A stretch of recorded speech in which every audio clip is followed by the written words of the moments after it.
कहीं से मुझे कोई नौकरी दे दे और पैसा आ जाए, सारी प्रॉब्लम्स ठीक हो जाए।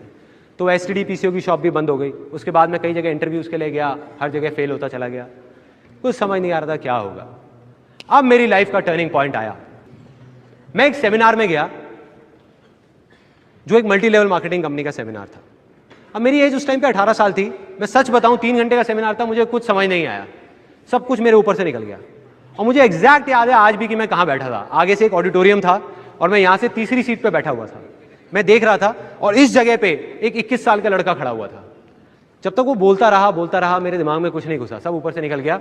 लेकिन एंड में उसने एक बात बोली, कहता मेरी एज 21 साल है और मैं महीने का 2.5 लाख रुपए कमा रहा हूं। उसमें उन्होंने क्या किया होता, उस चेक की बड़ी सी फोटोकॉपी कराई हुई और स्टेज पे खड़े हो गए ऐसे दिखा रहे थे। अब मैं वहां बैठा हुआ जीरो गिन रहा था, 1 2 3 4 5।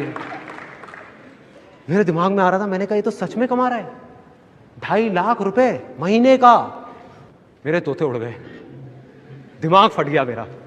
मैंने ये देखा था जिंदगी में कि भैया 10-15 हज़ार रुपए के लेवल पे पहुंचने में भी सालों लग जाते हैं, और यहां दूसरी तरफ एक लड़का है मेरे जैसा ही जो कह रहा है कि मैं 2.5 लाख रुपए महीने का कमा रहा हूं। और वो 1 सेकंड लगता है, 1 सेकंड, वो सेकंड था मेरी जिंदगी का। अंदर से चीख निकली। मैंने कहा कि अगर ये लड़का कर सकता है जो देखने में बिल्कुल मेरे जैसा है, अरे तो मैं क्यों नहीं कर सकता? मैं क्या कोई दूसरे प्लेनेट से आया हूं? मैं क्यों नहीं कर सकता? अगर इसके लिए आसान है तो मेरे लिए भी आसान है। मैं भी कर सकता हूं, कर सकता हूं।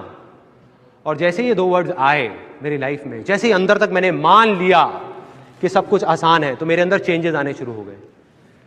जहां पहले मैं बोलता था कि अरे मुश्किल है, कुछ नहीं हो सकता, हमारा तो टाइम ही खराब चल रहा है, पता नहीं क्या होगा, मैं बोलने लग गया अरे अब आप देखो मैं क्या करता हूं, अरे 2-2 लाख के चेक तो ऐसे ले आऊंगा, कंपनियां खड़ी कर दूंगा, अभी आप देखते जाओ, अभी आपको पता नहीं है क्या होने वाला है। और सब बोलने लग गए थे कि संदीप तो पागल हो गया है। अब ये एक बहुत मजेदार पॉइंट है, जब भी आपको लोग बोलने लग जाएं कि आप पागल हो गए हो, तो आप समझ जाओ कि आप सही ट्रैक पे हो।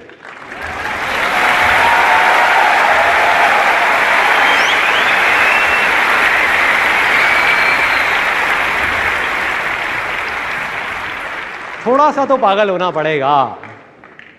वही हुआ, मैं पागल हो गया, अजीब अजीब बातें करने लग गया। मतलब अंदर से मुझे लगने लग गया बहुत आसान है। लैंड फर्टाइल हो गई। एक स्टेप कंप्लीट, दूसरा स्टेप डिस्कवर करना था कि क्या करना है। अब 2 आवाजें थी, बाहर की आवाज, अंदर की आवाज। मैं उस आदमी को जिसको मैंने स्टेज पे देखा था, उसको देख करके मैं सोच रहा था कि मुझे ऐसा बनना है। वो ये कर रहा है तो मैं भी यही करूंगा और मैं 2.5 लाख रुपए कमाऊंगा। मेरा इंटरेस्ट नहीं था, मेरे अंदर की कोई आवाज नहीं थी, सब बाहर की थी।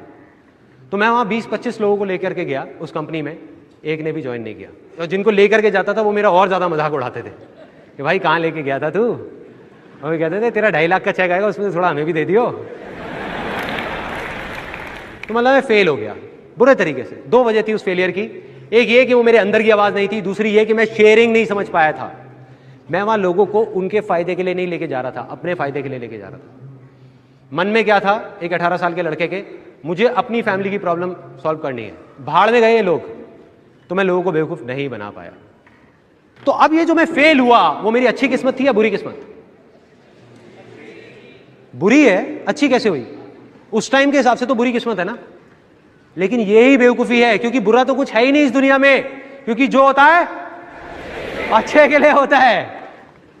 Success comes from experience and experience comes from bad experiences. मतलब के सक्सेस है अगर वो आपके पास आ सकती है तो सिर्फ एक्सपीरियंस से, और एक्सपीरियंस अगर आ सकता है आपके पास, वो आ सकता है खराब एक्सपीरियंसेस से, अच्छे एक्सपीरियंसेस से नहीं। राइट। और वो चीज मुझे समझ आ गई जब उस कंपनी में गया। उसका फायदा ये हुआ, फाइनेंशियली मैं फेल हो गया, लेकिन फायदा ये हुआ बहुत अच्छी अच्छी बातें सुनने को मिली। ये सारी बातें समझ आने लग गई जो मुझे नहीं समझ आती थी, कुछ अलग थी वो बातें, तो वो दिमाग में घुस गई कि हाँ इसका मतलब फेलियर का भी फायदा है। तो मैं उदास नहीं हुआ,